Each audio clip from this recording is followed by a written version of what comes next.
Welcome to the Growers Mineral Podcast. This episode features audio from our most recent conference call. Each month, we host a live discussion on Zoom, bringing together farmers, agronomists, and industry experts to share insights on soil health, crop nutrition, and sustainable farming practices. For more information about Growers Mineral or to join our next call, visit growersmineral.com. And now, enjoy the discussion. I'd like to welcome everybody. We got a little rough start here, but that's okay.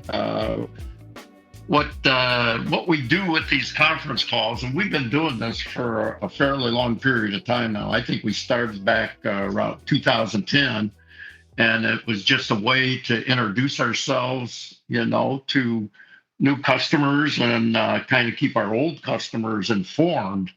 And we've evolved into some other Zoom meetings. We do a Zoom meeting for our sales force where we try to keep them up to date on everything. And with the conference call, we were doing like a highlight of what's going on in agriculture. But we've kind of evolved into using our calendar pictures as kind of our basis. And several of the guys have asked to let the guests come on first and give them plenty of time to discuss what they want to discuss. And that involves a lot of different things: the growers program, the growers product, high calcium lime, and then what's going on, current events in agriculture. So the only thing I'll say a little bit about that is these fertilizer prices have kind of gone to the moon, and they continue to keep edging up. And see, this is something, we've at Growers have tried to help guys deal with by targeting fertility, getting the calcium to get the biological working correctly, and then don't offend the biology. We feel that we can whittle away on these rates of fertility and still be very competitive. 96% of the plant is carbon, hydrogen, and oxygen. That's sunlight, air, and water. And we think we can grow a very competitive crop and keep these input prices down a little bit so that the farmers got a little bit of wiggle room.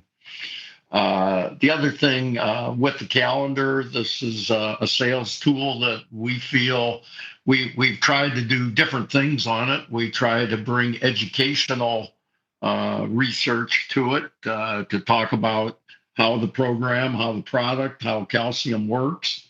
And then we also, some of our sales force likes it to be a little more decorative. So we've tried to bring that part of it in also. Showing our clientele, our customers, their families.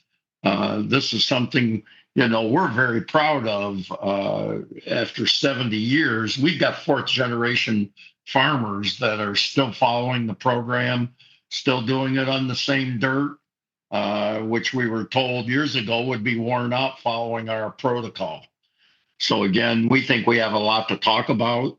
And so that's something that we think is very important. Another thing with the sales call that I would be remiss not to talk about is, the connection, the growers network. We feel that we try to tell farmers exactly what we see, and then let the farmer make the decision on whether our protocol can fit with what they're doing.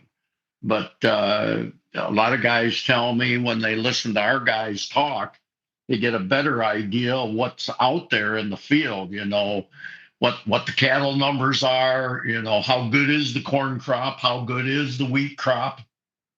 We take a lot of pride in this and telling what we see to be the truth. And guys can make a judgment and try to decide what helps their operation. So the network is a very big deal. And see, I think this conference call tonight, and if you look at the calendar, it was a field trip to North Dakota to Tyler Cameron's farm. And Tyler was getting started with us. And there are guys there that have been with the growers program for a long time. And then there's intermediate guys in there. and we got a couple of young guys in there. So again, what we do is focus on that calendar picture. And so you guys that are on the calendar, I know a couple of them just sent me text saying you couldn't get on. Hopefully everybody is on. Scott MacGyver is one of the individuals on that, and he texted me earlier this evening. He had some personal issues come up that he wouldn't be able to make the call, but we still hopefully have the guys that are on the calendar picture, and I've talked to all of them. And if you guys are, ready to go, if you're in a quiet room, go ahead and unmute yourself. And I'm going to start with the youngest guy first, and then I'm going to just work my way up to the oldest guy, which is probably me. We can talk a little bit about our operation and what we're trying to do here in Northwest Ohio. So, Tyler, are you out there anywhere? Have you been able to get on? You there? Yeah, you Hey. got me? Yeah, I got you. We're having trouble getting on here. I was talking to Keith too. Yeah, He couldn't get on. yeah. Oh, good. Well, I was no, able. Brad, I'm I glad was you're able to on, get on the. man.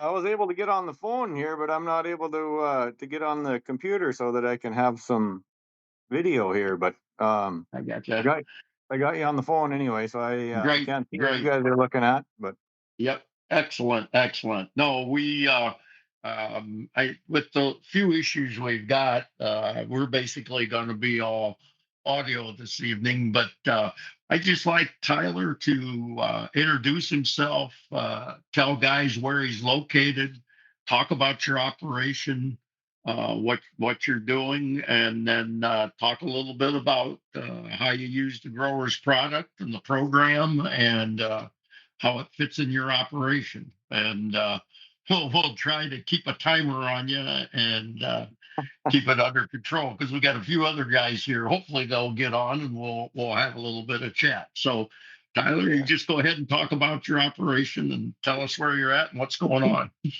Okay, yeah. I farm far northeast North Dakota. We're about 30 miles from the Canadian border up here. Farm with my dad. We're a small grain farm operation. We grow spring wheat, soybeans, edible beans, um, canola at different times, and some alfalfa. And then we bale up all our wheat straw and then ship to different dairies around the country, I guess. I got going on the growers program here a few years ago with Keith Schutt. He turned me on to the growers program. We had him spread some lime for us, and kind of got to know the growers program, and got sold on the line uh, real quick after the first year, and saw some great improvements in our soil. Um, and then I've since have become a dealer for growers, and we got a few guys around the area using it. Started out using it on soybeans and edible beans and any of the vegetable crops. I just had some real great success with it. We're actually trying it out, moving more, using more of it now on our spring wheat crop, and have seen some real good results with that now too. Our best wheat this year was stuff that we treated with the growers, so there's definitely something to it. Um, we're we're mostly a no-till operation, I guess, so soil health is kind of on our radar. And that's kind of what the growers program, promotes, that microbiological life in the soil, and this, the growers mineral isn't just a fertilizer. Um, it promotes, the microbial life in the soil, as a lot of you guys have heard Jim talk about. So it's fit in with kind of how we run our operation here, and great results with it. And Hey, Tyler, talk a little bit about your line and what source it is, and something about the rates that you use. Yeah, so we use sugar beet lime from American Crystal Sugar. It's a sugar beet processing plant that's about 25 miles away from us. Um, we've been putting on a 10-ton rate, and Keith Schutt has spread lots of lime in our area, and has kind of come to the conclusion that that's the rate that you need to, kind of shock the soil and get a response out of, um, quicker, I guess. Um, I got another question. Hey, Kyle, I got another question. You're a no-tiller, yep. and what do you do about spreading lime? We try to tell guys they should incorporate it a little bit. What do you Yeah. have to say about No. that situation? Yeah. No. And you're right. If you can get that lime incorporated into the ground, that is much better. We have some that we didn't incorporate. We just spread it on the top, seeded it, and then the heaviest tillage we've done is to, just run a heavy harrow over it.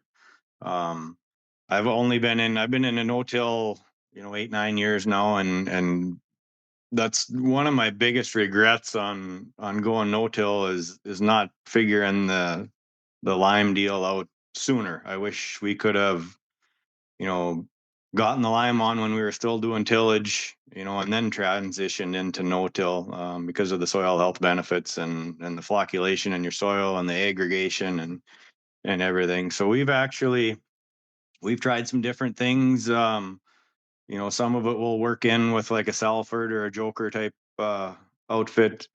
Last fall we did spread a couple quarters, and we just got the chisel plow out and worked it in. And then, um, did lighter tillage to level it out and smooth it out, and seeded a cover crop in it and got it, land rolled and smoothed and everything and ready to go back into no-till, which isn't the end of the world. If you have to work your ground once every, 6, 7, 8 years, whatever, it really isn't the end of the world. So we're kind of figuring things out as we go on that side of it too. So it can fit in with a no-till situation. Just gotta, change your plans, I guess, a little bit sometimes, and just make it work.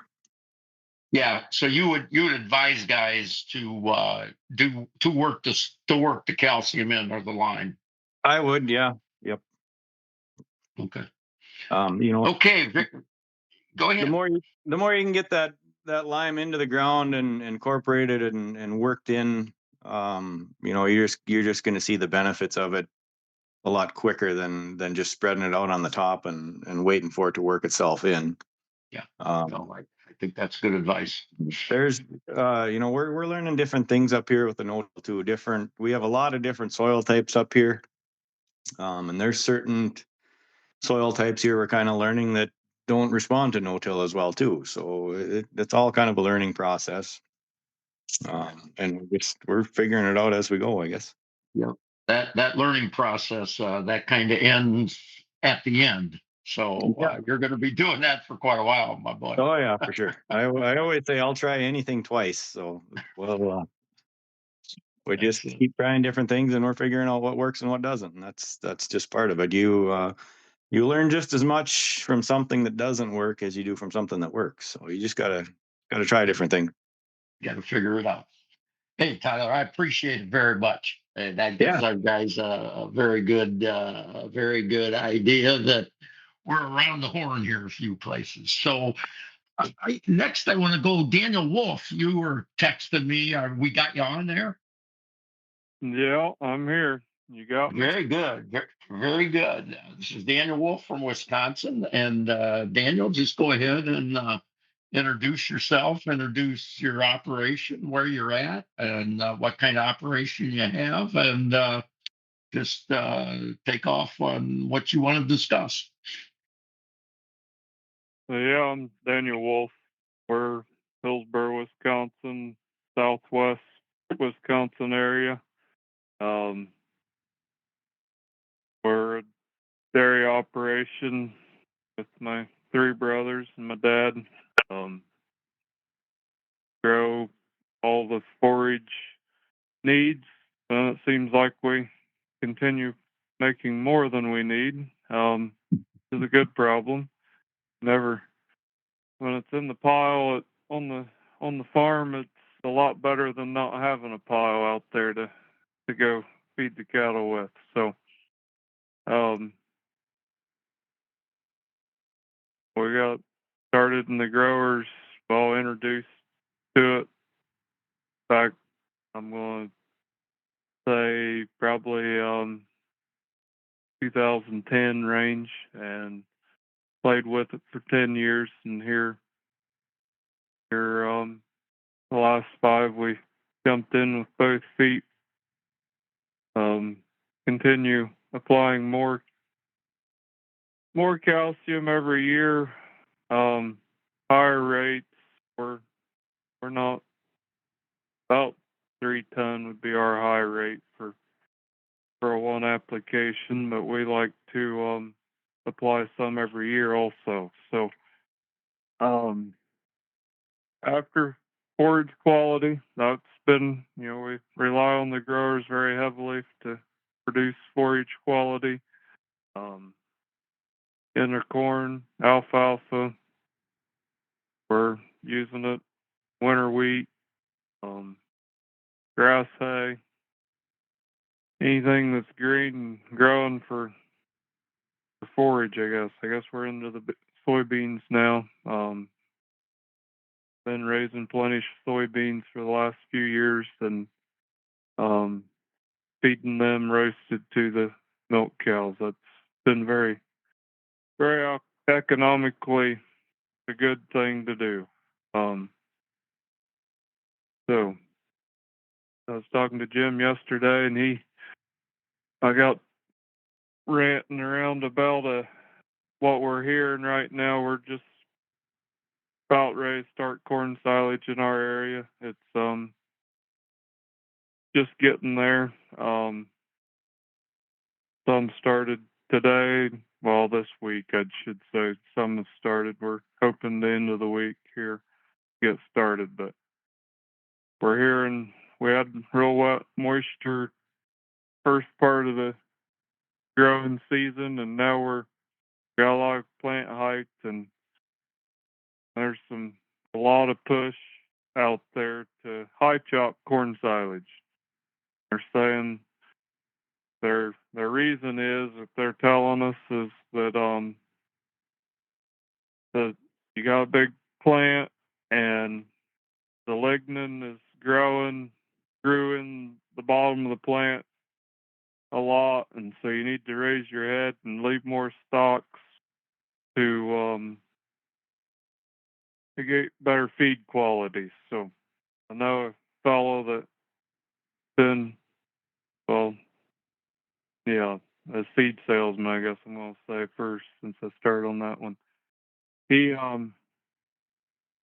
they would sell forage quality silage. I mean, seed is what they're specializing in. So he actually went out and chopped corn down at different heights and sent samples in. And he also went across the road and got some grain corn and done the same thing.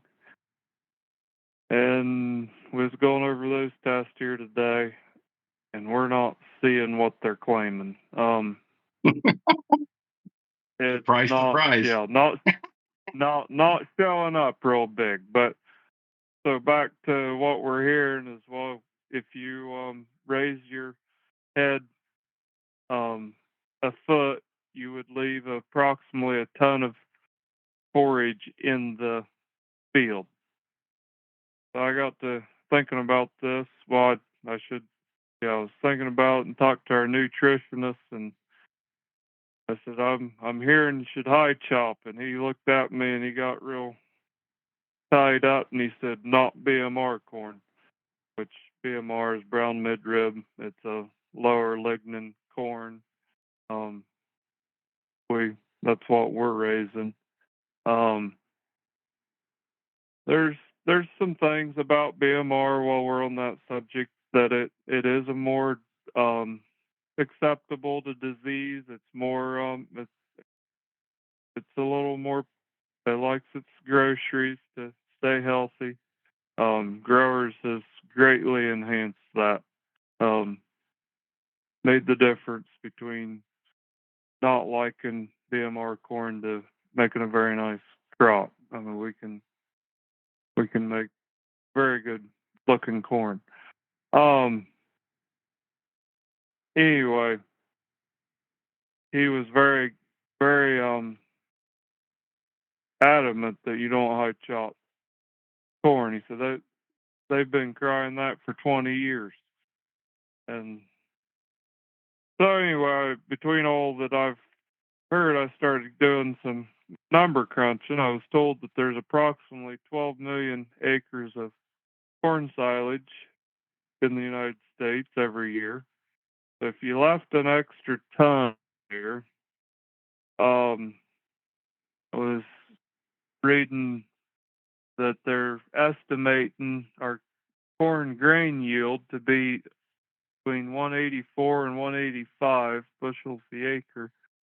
So I'm assuming that would make about 17 ton corn silage to the acre, approximately. I'm just using that for a number.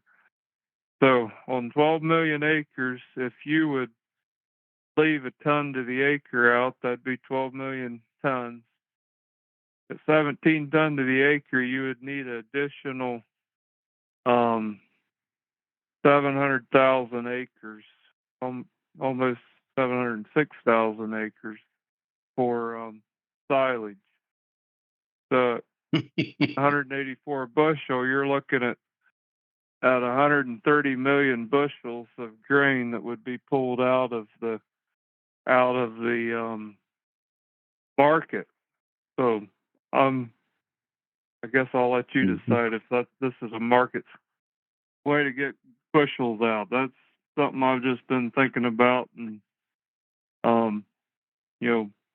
what was interesting in the samples that were pulled is the tonnage on the grain, which this is test, so it needs to run more times, but on the grain hybrid, it did not lose as many tons as the forage hybrids.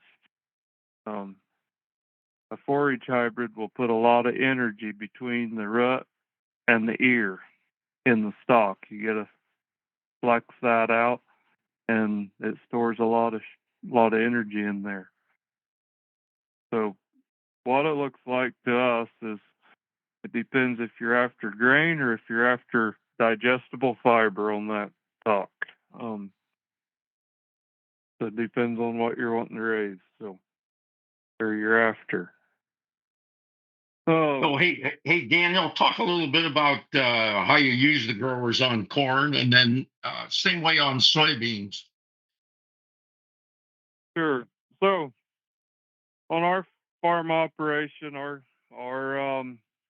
corn program would be obviously we have some dairy manure. We'll try to get that between 5,000 and 6,000 gallons the acre, either spring or fall, and then I'll come in and plant. Well, I should back up a little bit. Through the winter months, we will apply a couple 100 pounds of gypsum, a couple 100 pounds of high calcium lime to every acre. That seems to give us a nice germination. It's not correcting anything, but I look at it as people try selling you a couple 100 pounds of potash, and I haven't put potash on of any significant amount for the last 20 years. Well, I should back probably 10 to 15 years. Say that. So that's what I look at that as when we come in to plant corn. We've done several different things. This year we run 5 gallons to the acre on on the planter in the seed trench. Then we come back with a couple gallons at foliar spray time. Corn this year was about waist high. And that's about that waist high time frame is when we come in and side dress 28%. Shooting for about I think this year with all the moisture we was getting, I run 140 units of nitrogen. I'm not seeing nitrogen deficiency. The other thing that few years we like cover crops. We're in the hills. Then normally we try to make everything so it'll be green in the spring. With small grain. And I got thinking about that, and you're always drilling. So we actually, and I wanted to produce more nitrogen on farm, so we shortened our alfalfa rotations up. So we're seeding 1 year, we're harvesting alfalfa for 2 years after seeding year, and turning it into corn. So we're going into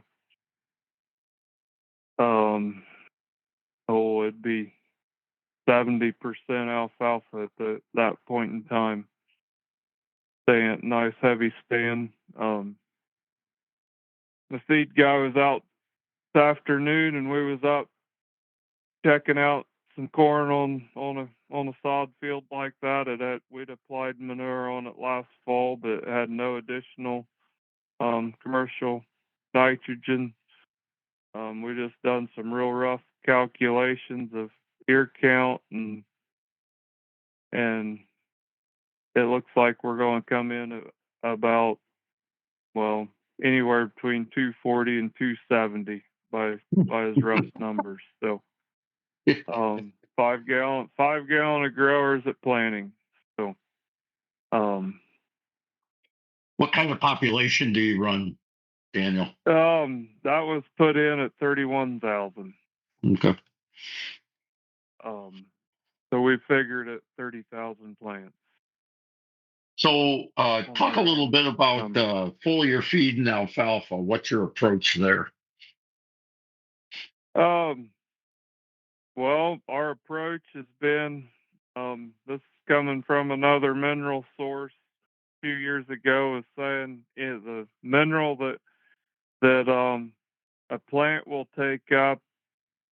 Well, I should back up a little bit. The roots of the plant, if the mineral will pass through the roots of a plant, it will pass into the intestine, into the bloodstream through the intestine. It has to be that size.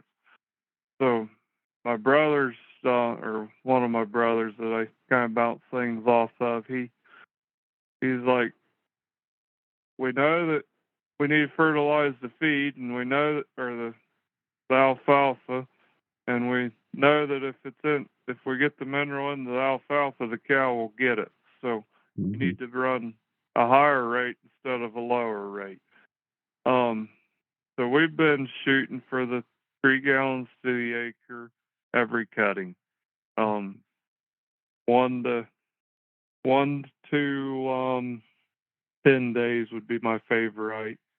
Actually, favorite would be about 5 days after mowing, which we leave about 4 to 5 inches of stubble when we're mowing. So how many cuts? How many cuts are you trying to make then?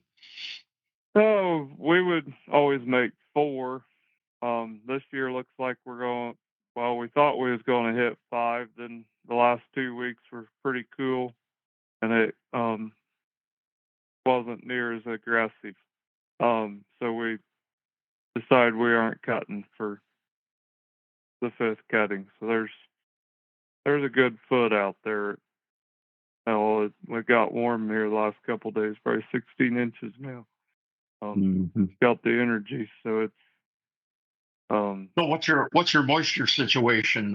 You got good moisture on the dry side? What's that all about? well, we haven't been hurt. I would say, I mean, we're not wet anymore. We was really wet in into June, and it's continued on. Moisture wise, I'd say we're setting very well. Well, a week ago we had an inch. So, and then there was a 10th here 2 nights ago. So, no, it's not muddy out, but we're growing. So. Okay, let's talk a little bit about the cattle business. What are you guys participating in the beef on dairy? Yeah, the last few years we've had too many replacement heifers, so they've been breeding a percentage to Angus, and making sure that we bring enough Holsteins in that we aren't shorting ourselves there. But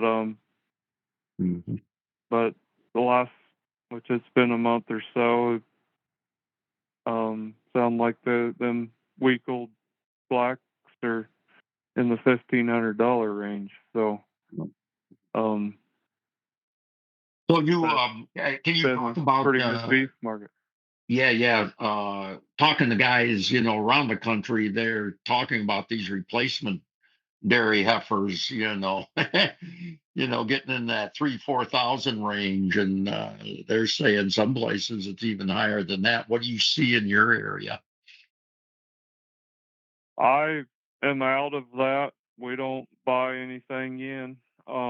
Haven't for years, and we haven't sold anything for a couple of years outside of bull cows. So I got you. But last I heard, you're right on in that number. We actually called about a piece of machinery here, or my brother did yesterday, and the fellow was wanting to barter on taking replacement heifers on machinery. So there you have it. So pretty interesting. Pretty interesting. He's 9 or 10 hours away, so he said I hadn't got trucked any that far, but I'd sure be glad to have some. So yeah. Okay, very good, Daniel. That's absolutely excellent. I'm sure guys are very interested in that deal with the seed corn, and again, there's quite a bit of hoopla out there. They had those meetings down in Arkansas, and we'll discuss those at the sales call. But it's drawn a lot of attention. The agricultural websites, AgWeb particularly, wrote a big article on that, and it's going to get pretty interesting for this thing's all said and done. So, hey, I really appreciate it, Daniel, giving us some synopsis of what you're doing out there. So when I scan through my thing here, I don't know if Keith Shudd ever did get on. Keith, are you out there? And he might not have made it on. I don't know. He was struggling a little bit, but I see David Armstrong, and so David, hey, you can unmute yourself, and we'll head there to Iowa, and we'll let David kind of educate us on the cattle business and what he's doing down there. So you can mute yourself off of your your smartphone, on the bottom there, or you can go ahead and *6 yourself, and that should unmute you. Or maybe Russ has got to unmute you so that we can get you to participate a little bit in the call. So I know Dave's on because his name's here. So it's just a matter of getting him hooked up so that we can hear him a little bit. Yeah. Hey, there you are. Gotcha, man. Yeah. I don't know how to run my equipment. I understand. I understand. Good thing you know how to run that silage chopper. Yeah. Well, there's days I So, wish I was sick or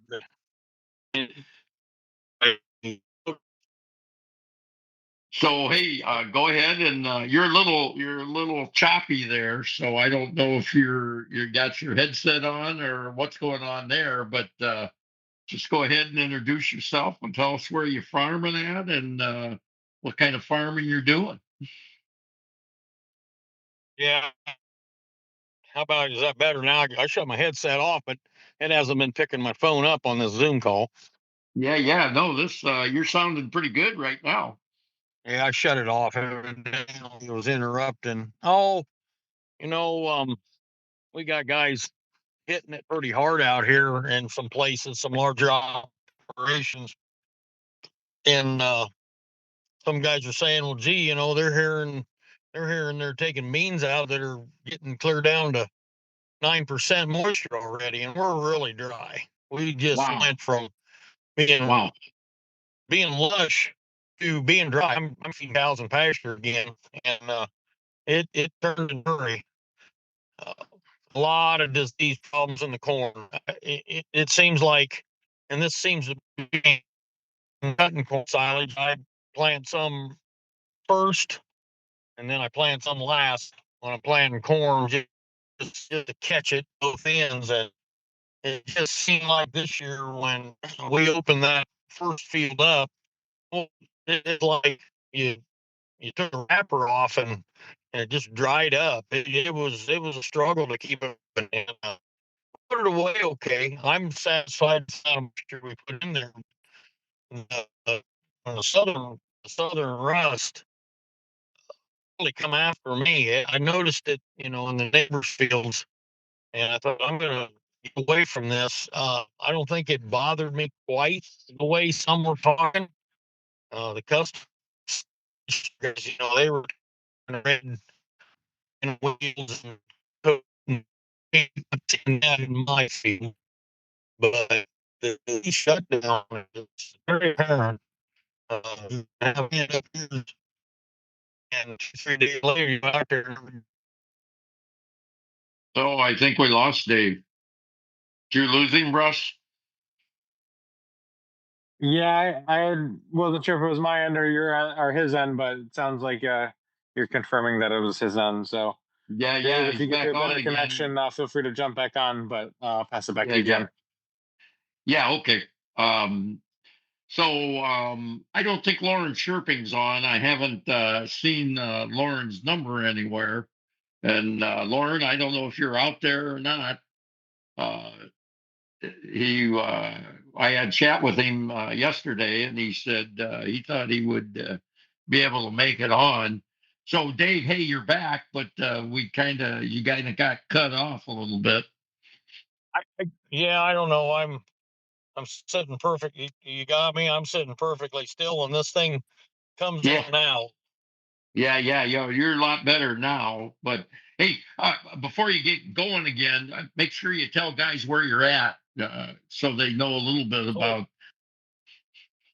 well, I'll tell you I'm at, and I'll tell you a little story to help you understand that. My wife called me one evening, and our mother-in-law had a stint where she stayed with us. She was suffering with some diabetes issues, and she'd taken her insulin, but she didn't eat, and she didn't know how to handle it. So she called me, and I didn't, uh,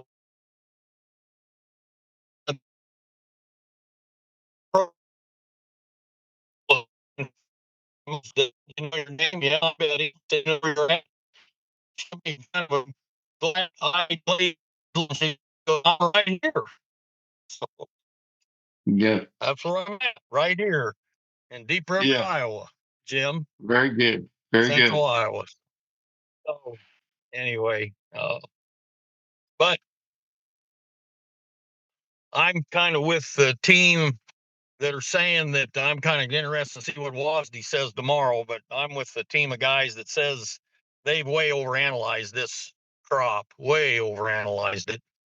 Okay. As far as being a big crop, I I still got a good crop, but it's not. It's not what they're saying. Not in this area. It's not. Yeah, for the guys that are listening, the Wozni report's tomorrow, and we'll see where that goes. What everybody's saying right now is that they're going to cut the yield. And, Dave has been talking about this southern rust there in Iowa, and we're getting reports from customers in Illinois, even a little bit of Indiana. We're seeing a little bit of it. So that definitely could take the top end out of this thing. But, in the last 20 years, the August prediction has, been overrated. 17 out of 20 years. So again, that definitely could have a definite effect on it. So that's why I think we're going to have to pay a little bit of attention to that. The other thing, Dave, is can you chat a little bit about this cattle business thing? This is getting pretty interesting, and I've got a couple things. Talk to one of our very good customers in Minnesota that has a lot of hogs, and there's kind of a thing going on with the hog business in relation to the beef business. So, Dave, just hopefully we get you back a little clearer again as you come in and out with your cell. Huh. Well, I'm just sitting right here talking to it. Am I good? Yeah, you're good now, man. So I listened to Sirius XM 147 to get some ag information, and there's a commentator on there by the name of Monty James. And today's report out of the cattle market, and he's going to be up in the Dakotas, probably some Nebraska report. And he gives the name of the towns, and I didn't record them, but he reported some 970-pound steers bring 326. 965-pound heifers bring 324.50, and some 430-pound bulls bring $2,092 a head. Wow. When Daniel says he's getting $1,500 out of a week old calf, I think is how I understood that. I'm jealous. Yeah. I'm due to deliver a set of cattle Tuesday, and kind of the way the barn said they're going to sell here, we're going to be somewhere around $2,300 a head, and these are 7-weight cattle.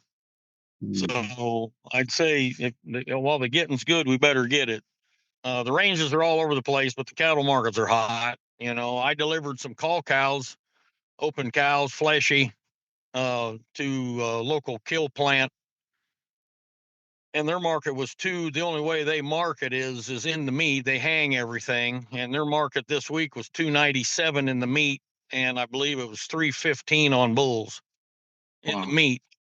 That's an unheard of price, Jim. It hasn't been that long ago that boxes were just kind of teetering around $3. If you recall, one of our trips where you and I was together in the car, you asked me what I thought, and I said, well, the prognosticators say that if we beat $3.10 in the box beef, that we're on our way, on up the hill. Well, we're over $4, and it seemingly is so that the cold storage is not being utilized right now, according to the markets or the reports I listen to and hear. So for the beef operator, it's good news. Yeah. Well, it's your turn, boys, in my opinion. Well, that's where I'm at. I mean, it's a long old road to hoe, and everybody listening, what machinery costs are, and my old TMR wagon's getting worn out, and I'm looking at a good used one, but it's got some time on it, and it's north of 20,000, and new ones are 50. And it's just time to do it. But thing I'd like to talk a little bit more about tonight, Jim, is my experience with something I've been working at for a while, and that's getting the compost working for me. Oh, yeah, go right ahead, Dave. There's a lot of guys who want to talk about that.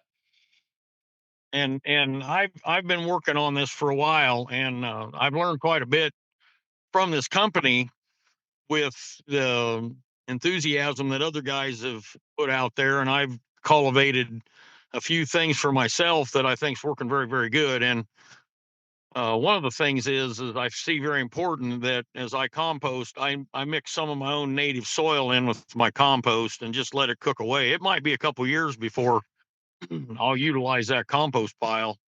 And it looks like, my son's working with me and he's not quite acclimated with it. And when he was helping me this spring for the first time, he said, "You're just spreading dirt." And I said, "That's right. That's right. We've re-energized the manure, the corn stalks and the manure. We mixed a little soil with it and we let it sit there and bake away. And it does look like we're spreading very rich dirt, but we try to put about 30% calcium with it. That's Don't know where I come up with that. I just come up with the idea and we try to figure it out by buckets of the tractor and loader, so many bucketfuls of the compost. We think that the bulk density is, this amount, and we put in about an amount of high cal and just a manure spreader, just a vertical beater manure spreader, and go out there and put her in a high gear and away we go. We, there's no weights, no measurements, no nothing. It's all visual. And if it looks like it's going on nice, we just spread a nice even pattern. And boy, has that been rewarding. Wow. I've got some corn silage we're cutting right now, and seeing as I have crop insurance, Daniel, it's nothing like what you talked about, but all I've got on is 7 gallons of GMS. This is corn on corn for the last 10 years. We cut corn silage off this every year. And the crop insurance guy gave me a 190 on this piece. We opened up another piece 2 days ago. He was back again to do my analytical work for crop insurance. And this is a piece of timber soil that I bought that is tough dirt. There's been several owners, and I end up buying it a few years back. It's in reclamation, and we give her a heavy dose of high cal this year, 10 ton plus, and he analyzed that one. There again, no added fertilizer, row started with GMS and 175. If you can't make money doing that, I'm pretty happy with that. I'm just real happy with it. So, Dave, how do you view this cattle thing? I mean, when you read the literature, it's all over the board. The processors are, they want to get this thing knocked back. And it seems like this is the time of year when they can get away with that. That young woman writing for DTN is basically saying, they're slowing down the lines and they're trying to get, more cattle, under their control. But she's saying, once that thins out, we're going to be back in the same position because there's just no cattle out there. So how do you view this thing? I, I mean, I don't know. It is a very interesting program. Let me just tell you about this. If you're watching the market, day before yesterday, feeders were limit down. Okay, $9. Yep. And so the next day that made open limits so they could be limit down $11, right? Right. And so the analytical people that I've been listening to that night said that they don't see the tide turning with that limit down move for the second day of limit down.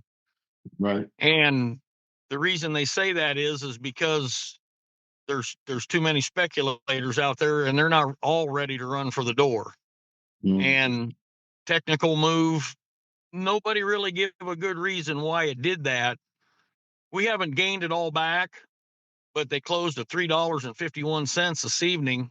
That's an astronomical price on the feeder end, man.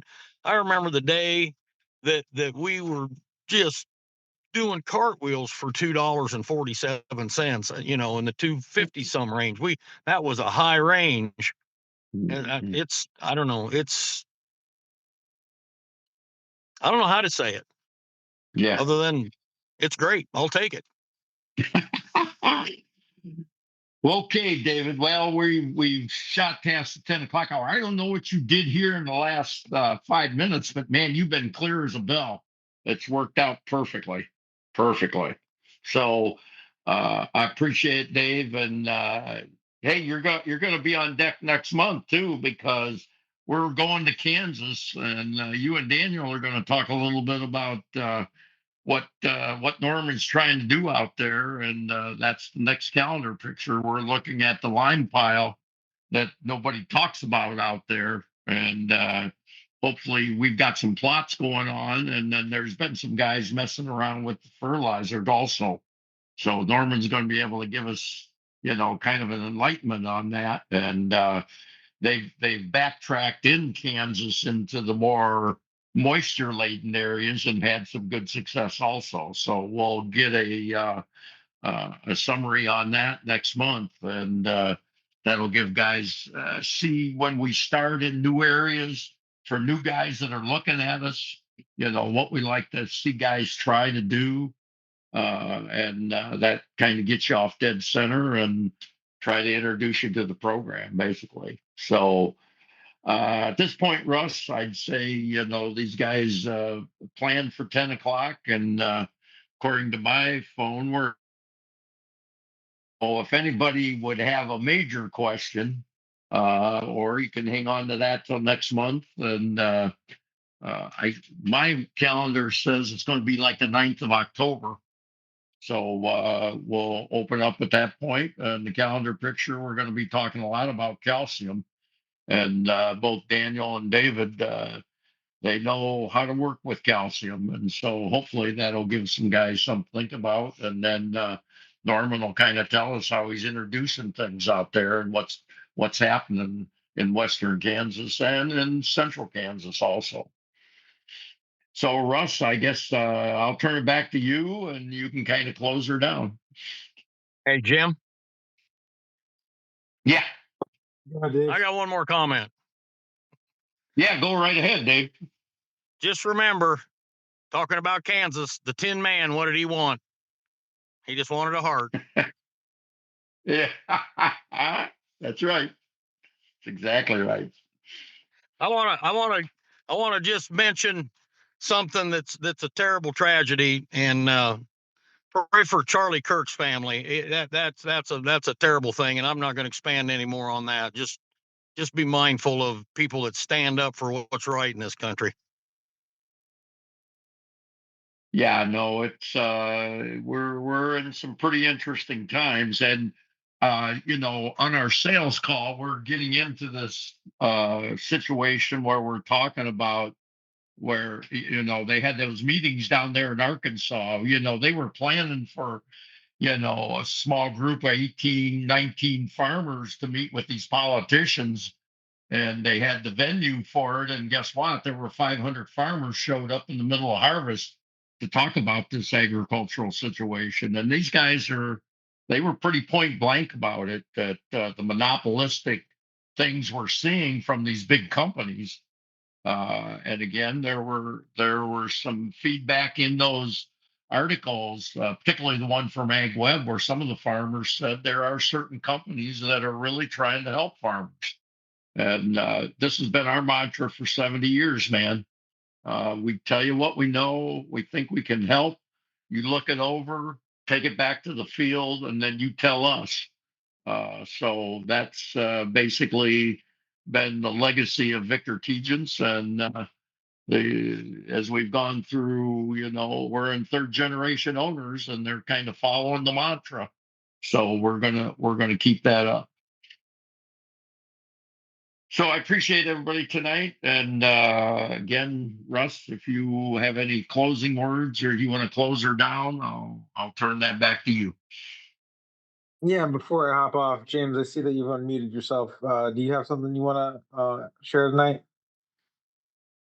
No, other than I'll just make a quick statement. We're talking about beef prices and monopolistic. So to piggyback on Jim's point, yeah, that is a big movement that's been gaining a lot of steam in the industry. And I think we have some examples in our own organization. First one that comes to mind recently is the Mercs down there in Georgia, Florida line, or Siler's Peaches, and there's numerous other scenarios.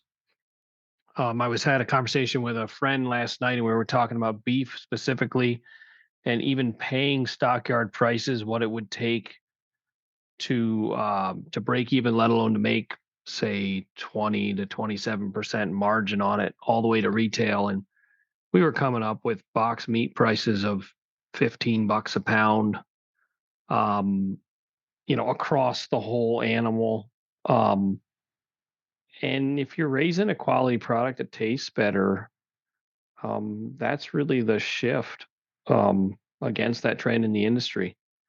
And some of those examples, like the peaches or the blueberries recently, are doing that and are commanding that premium based on flavor and quality and shelf life. So that growers program's facilitating that. And then I think there's even been some signs out advertising that growers grown, low toxic, high quality, nutrient dense. It's getting it done. So good job, guys. Keep it up and keep thinking and innovating like that, because the market's out there and the consumer's right. We were at a blueberry meeting 2 days ago, and the Secretary of Agriculture and Kennedy shared a smoothie. They made it with a pedal bike to blend a smoothie from the Blueberry Commission, and they were talking about this meeting that the